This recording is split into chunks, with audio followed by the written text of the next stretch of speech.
건강한 수면을 방해하는 코골이는 성인 10명 중 3, 4명꼴로 나타나는 질환입니다. 주변에서 흔하게 볼 수 있기 때문에 무심코 지나치기 쉬운데요.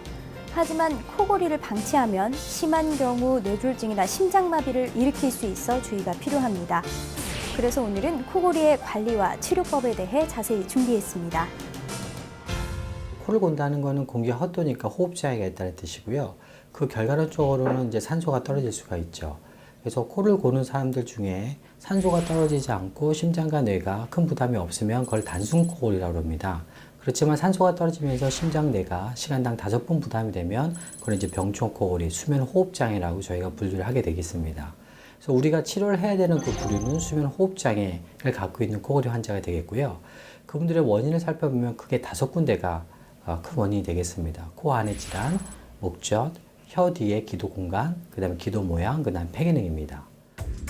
뇌의 활동을 회복시켜주고 하루 중 쌓인 피로를 풀어주는 잠은 가장 기본적이면서도 중요한 생명유지 활동인데요. 코골이는 이처럼 중요한 잠을 방해합니다. 증상이 심한 경우 이혼 사유가 되기도 해 본인뿐 아니라 주변 사람에게도 고통이 큰 질환입니다. 우리가 심장에 산소가 안 되면 협심증이 유발될 수 있고요. 그 다음에 심장을 둘러싼 혈관이 막힐 수가 있습니다.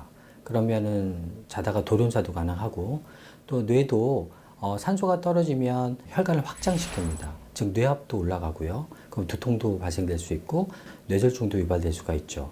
그리고 천천히 산소가 떨어지면 혈관성 치매도 올 수 있고 뇌 기능이 천천히 떨어지면서 우리가 예상치 못하는 만성 뇌질환으로 갈 수도 있습니다. 코골이 치료를 위해서는 구강 검사를 시작으로 이비인후과 검사와 방사선 검사를 함께 진행하는데요. 이를 통해 코와 입안의 어느 부분이 코골이와 관련이 있는지 진찰을 할 수 있습니다. 그리고 수면 다원 검사를 통해 뇌파와 심전도, 호흡 운동, 근전도, 산소 포화도 등을 확인해 진단합니다. 원인이 코 안의 질환이나 목젖일 경우에는 수술적 치료가 오히려 추천이 됩니다. 혀 아래는 혀를 자르는 수술을 할 수 없기 때문에 혀, 기도, 폐 기능이 떨어질 때는 양압술이라는 어떤 기계적 치료가 있습니다. 그걸로 본인이 매일 운동하시면서 혀를 빼내면서 코골이랑 무호흡 스스로 없애는 치료가 되겠습니다.